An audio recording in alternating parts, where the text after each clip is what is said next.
नमस्कार, मैं हूं देवेंद्र त्रिपाठी और आप देख रहे हैं मौसम तक चैनल। संपूर्ण भारत में 13 सितंबर को कैसा रहेगा मौसम का हाल, आइए जानते हैं नेशनल वेदर बुलेटिन में।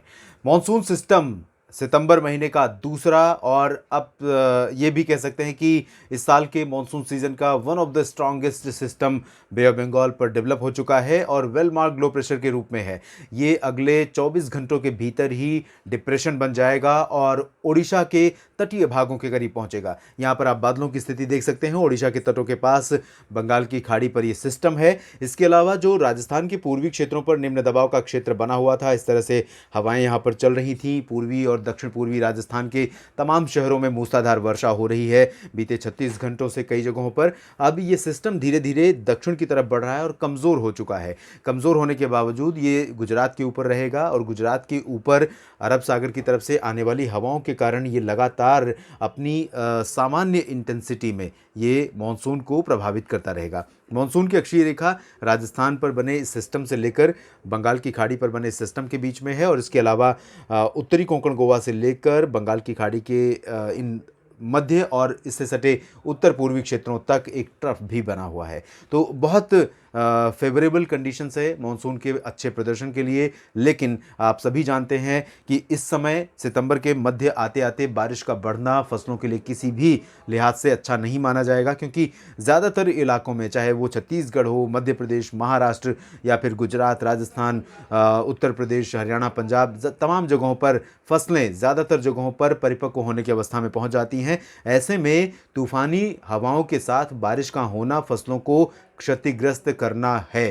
तो लेकिन स्थितियां इस तरह की बन रही हैं और इस स्थिति में आपको ये भी बता दें कि अगले 4-5 दिनों के दौरान काफ़ी स्ट्रॉन्ग मानसून एक्टिविटी इन सभी क्षेत्रों में देखने को मिल सकती है। अन्य उत्तरी क्षेत्र और पूर्वी भाग तथा दक्षिणी प्रायद्वीपीय भारत के क्षेत्र भी प्रभावित होंगे, लेकिन ज़्यादा इम्पैक्ट सेंट्रल इंडिया पर ही रहने की संभावना नज़र आ रही है। फिलहाल देश में अभी भी बारिश जो है सामान्य से 7% नीचे के स्तर पर बनी हुई है, लेकिन जिस तरह की संभावना आने वाले 4-5 दिनों के दौरान देश में बारिश की नज़र आ रही है, उसके आधार पर मैं कह सकता हूँ कि बारिश का जो स्तर है, डिफिशियंसी लेवल है, 7% की कमी है, वो थोड़ा सा इंप्रूव करेगा और रिकवरी होगी और अब ये 5 या 6% के कमी के स्तर पर आ जाएगा। तो धीरे धीरे नॉर्मल के करीब पहुंचता हुआ नज़र आ रहा है, लेकिन ये मॉनसून का अच्छा प्रदर्शन नहीं माना जाएगा, क्योंकि ना तो इक्वल डिस्ट्रीब्यूशन रहा है, यानी एक समान बारिश हुई है देश में, और ना ही बारिश की जो फ्रीक्वेंसी है, बारिश रेनी डेज की फ्रीक्वेंसी है, वो उनमें एक कह सकते हैं कि अनुकूलता रही है। प्रतिकूल स्थितियां नहीं है, यानी लंबा गैप ड्राई वेदर का, लंबा गैप कमज़ोर मानसून का और उसके बाद 2-3 दिन 4 दिन लगातार झमाझम बारिश का। तो ये जो सिचुएशंस हैं, ये खरीफ फसलों की, भारत में जिस तरह की ट्रेडिशनल खेती होती है खरीफ सीजन में, उस ट्रेडिशनल खेती के लिए बहुत बड़ी चुनौती बन जाती है और किसानों के लिए मुश्किलों का कारण बन जाती है अच्छे मानसून के बावजूद। आमतौर पर हम कहते हैं ना कि मानसून अच्छा होता है तो फसलें अच्छी होती हैं, तो इसका मतलब ये भी नहीं है कि हर बार अच्छा मानसून अच्छी फसलों का कारण बने। फिलहाल आइए डालते हैं नज़र किन इलाकों में बारिश ज़्यादा होने की संभावना है। शुरुआत करेंगे मध्य भारत के भागों से। यहाँ पर आप देख सकते हैं ओडिशा और छत्तीसगढ़ का रीजन अगले 24 घंटों के दौरान ज़बरदस्त वर्षा वाला क्षेत्र रहेगा। ओडिशा में हालांकि वेदर मॉडल जीएफएस आजकल थोड़ा सा ट्रैक से हट के चल रहा है। ऐसे में हवाओं को, सिस्टम्स को और अन्य चीज़ों को थोड़ा सा कंसीडर करना पड़ता है, और ऐसे में अनुमान ये है कि आगामी 24 घंटों के दौरान यानी 13 सितंबर को ओडिशा में, छत्तीसगढ़ में तमाम जगहों पर भीषण वर्षा दर्ज की जाएगी। इसके अलावा उत्तरी तटीय आंध्र प्रदेश, तेलंगाना के उत्तरी और पूर्वी क्षेत्रों तथा महाराष्ट्र के विदर्भ और मराठवाड़ा, पूर्वी मध्य प्रदेश, इन सभी भागों में भी कई स्थानों पर हल्की से मध्यम, कुछ स्थानों पर भारी मानसूनी बौछारें गिर सकती हैं। सिस्टम जब आगे बढ़ेगा 24 घंटों के बाद बारिश की इंटेंसिटी छत्तीसगढ़ से लेकर इन सभी क्षेत्रों में बढ़ जाएगी। वेस्ट एमपी में भी कई जगहों पर वर्षा होने की संभावना है, लेकिन यहाँ पर इंटेंसिटी बढ़ने में 24 घंटों का वक्त लगेगा। 24 घंटों के दौरान लाइट टू मॉडरेट रेन होने की संभावना है। ग्वालियर से लेकर भोपाल, इंदौर, उज्जैन, रतलाम, मंदसौर तक इन सभी भागों में इंतजार कीजिए। जहां पर बारिश कम हुई है वहां आपकी शिकायत दूर करने आ रहा है ये सिस्टम। ये सिस्टम 2 ट्रैक, जैसा कि मैंने इससे पहले एक अपलोड किया था बुलेटिन, उसमें आपने देखा होगा कि 2 अलग अलग वेदर मॉडल जीएसएफ और ईसीएमडब्ल्यूएफ दोनों अलग अलग ट्रैक दिखा रहे हैं, लेकिन इसका जो ओरिजिन है, ओरिजिन प्लेस एक ही दिख रहा है और ट्रैक इस तरह से राजस्थान के ऊपर नज़र आ रहा है, दूसरा ट्रैक गुजरात के ऊपर नज़र आ रहा है। तो बहुत ज़्यादा वेरिएशन नहीं है, थोड़ा बहुत ऊपर नीचे रहेगा। किसी भी कंडीशन में वेस्ट एमपी में बहुत अच्छी बारिश हमें 14 से लेकर 16-17 सितंबर के बीच में नजर आ रही है। 13 सितंबर को लाइट टू मॉडरेट रेन होगी। इसके बाद गुजरात की बात करते हैं। यहाँ पर आप देख सकते हैं जो सर्कुलेशन निम्न दबाव का क्षेत्र यहाँ बना था, आगे बढ़ते हुए गुजरात के ऊपर पहुंचा है और ये सर्कुलेशन के रूप में यहीं पर रहेगा, अगले कुछ दिनों तक स्टैटिक रहेगा और इसका इम्पैक्ट गुजरात पर लगातार देखने को मिलेगा। पूर्वी क्षेत्रों में आणंद, मेहसाना, पाटन से लेकर जो उत्तरी क्षेत्र है मेहसाना, पाटन, साबरकांठा, बनासकांठा और दक्षिण में सूरत, वलसाड़, नवसारी तक,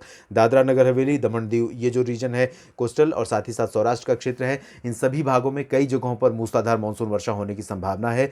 कच्छ में भी बारिश हो सकती है लेकिन इंटेंसिटी कच्छ में कम रहेगी। 24 से 36 घंटों के बाद यहाँ पर बारिश की इंटेंसिटी थोड़ा सा बढ़ सकती है। महाराष्ट्र की स्थिति देखिए, विदर्भ और मराठवाड़ा के अलावा मध्य महाराष्ट्र में लाइट रेन होने की संभावना है, लेकिन कोस्टल रीजन में पालघर से लेकर गोवा तक यानी मुंबई में भी काफ़ी अच्छी बारिश होने की स्थिति बनेगी। 20 से 30-40 मिलीमीटर की वर्षा यहाँ पर हो सकती है। पालघर, ठाणे, कल्याण, मुंबई, अलीबाग, रत्नागिरी, सिंधुदुर्ग, इन सभी जगहों पर और कुछ इलाकों में ज़बरदस्त बारिश का भी नज़ारा यहाँ देखने को मिल सकता है इस सिस्टम के कारण। और साथ ही साथ ये जो लो प्रेशर सिस्टम यहाँ पर बना है, वेल मार्क लो प्रेशर, ये भी मॉइस्चर को खींच रहा है, तो यहाँ वेस्टर्न कोस्ट पर पूरा एक्टिव मॉनसून कंडीशंस बनी है। ऑफशोर ट्रफ बहुत स्ट्रॉन्ग सिचुएशन में नहीं है, इसके बावजूद बहुत अच्छी बारिश यहाँ पर देखने को मिल सकती है। इसके बाद हम चलेंगे साउथ पेनिनसुलर रीजन में। तेलंगाना और आंध्र प्रदेश के बाद देखिए यहाँ रायलसीमा और दक्षिणी आंतरिक कर्नाटक, उत्तरी आंतरिक कर्नाटक, तमिलनाडु, इन सभी क्षेत्रों में ड्राई वेदर नज़र आ रहा है। लेकिन क्योंकि पूर्वी दिशा, पश्चिमी दिशा से हवाएं यहाँ चल रही हैं, तो इन हवाओं का इम्पैक्ट क्यों नहीं यहाँ पर होगा। यहाँ पर बादल दिखेंगे, कहीं आंशिक बादल होंगे तो कुछ इलाकों में घने बादल हो सकते हैं। जैसे जैसे हम पश्चिमी घाट की तरफ देखेंगे इंटेंसिटी ज़्यादा रहेगी और पूर्वी घाट की तरफ आते जाएंगे तो इंटेंसिटी कम होती जाएगी, क्योंकि बादलों का जो इम्पैक्ट है वो यहाँ तक आते आते काफ़ी कम हो जाएगा, एनर्जी लेवल बादलों में कम हो जाएगा। तो बारिश भी यहाँ पर रायलसीमा में, तमिलनाडु में कम एक्सपेक्टेड है, लेकिन लाइट रेन हो सकती है स्कैटर्ड प्लेसेस पर। और साथ ही साथ दक्षिण आंतरिक कर्नाटक में भी लाइट रेन हो सकती है। उत्तरी आंतरिक कर्नाटक में लाइट टू मॉडरेट रेन यानी हल्की से मध्यम वर्षा होने की संभावना यहाँ पर है। रायचूर, गुलबर्गा और गडक समेत तमाम जगहों पर, साथ ही साथ बेल्लारी और चित्रदुर्गा समेत हसन, मैसूरू, बेंगलुरु समेत दक्षिणी आंतरिक कर्नाटक में भी कुछ स्थानों पर वर्षा होगी। कोच्चि, त्रिवेंद्रम और वारंगल समेत कर्नाटक, केरल के अधिकांश शहरों में मध्यम से भारी मानसून वर्षा होने की संभावना है। बेंगलुरु समेत तटीय कर्नाटक में मध्यम से भारी बारिश हो सकती है। लक्षद्वीप में कई जगहों पर हल्की से मध्यम, कुछ इलाकों में तेज बौछारें गिर सकती हैं। हवाएं भी इन समूचे कोस्टल रीजन में और साथ ही साथ लक्षद्वीप में कई जगहों पर हवाएं भी काफ़ी तेज़ रफ्तार से चलेंगी, कम से कम 15 से 25 किलोमीटर प्रति घंटे की रफ्तार यहाँ पर रहेगी। इंटेंसिटी हवाओं की यहाँ पर भी कम हो जाएगी।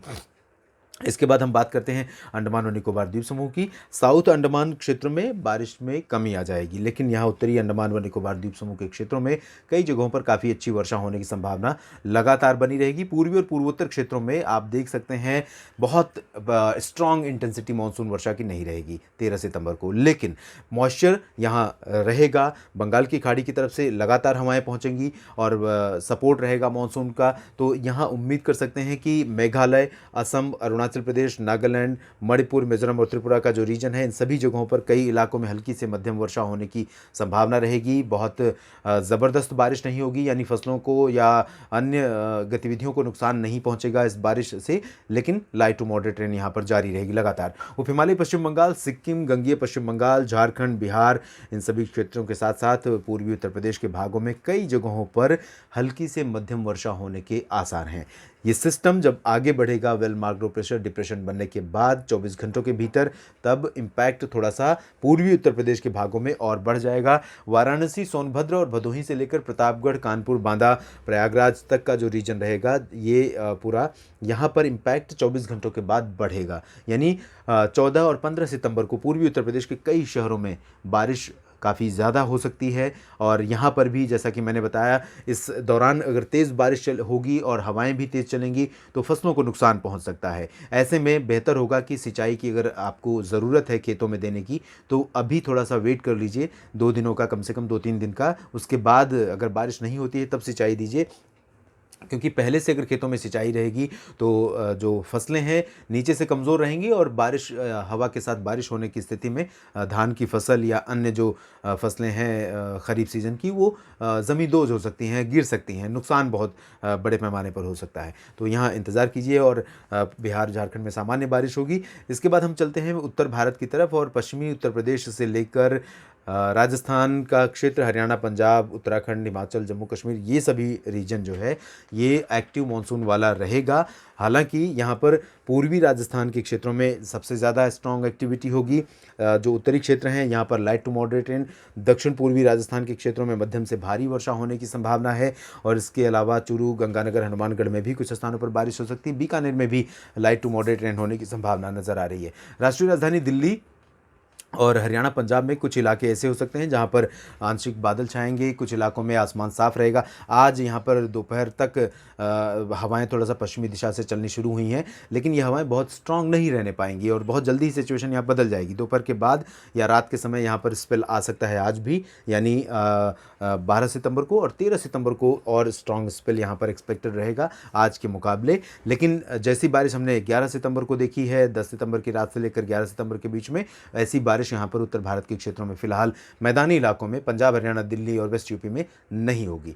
उत्तराखंड और हिमाचल प्रदेश में कई जगहों पर हल्की से मध्यम, कुछ इलाकों में भारी मानसून वर्षा होने की संभावना नजर आ रही है। श्रीनगर, गुलमर्ग, कुलगाम, पहलगाम और रायसी, उधमपुर, कटरा समेत जम्मू कश्मीर के ज़्यादातर इलाकों में लाइट रेन होने की संभावना है, भारी वर्षा नहीं संभावित है। गिलगित बाल्तिस्तान, मुजफ्फराबाद और लद्दाख में मेनली ड्राई वेदर एक्सपेक्टेड है। देश भर के मौसम पूर्वानुमान के इस बुलेटिन में अभी इतना ही। आप लगातार बने रहिएगा मौसम तक चैनल के साथ और आपके सपोर्ट की ज़रूरत भी मुझे है, इस चैनल को है। अभी तक आपने चैनल को सब्सक्राइब नहीं किया है तो ज़रूर कर लीजिए, बेल आइकन पर भी क्लिक कर लीजिए ताकि मेरे हर अपडेट, हर बुलेटिन आप तक पहुँचे। लाइक करें, शेयर करें अगर आपको वीडियो में दी गई जानकारियाँ ठीक लगे तो। धन्यवाद।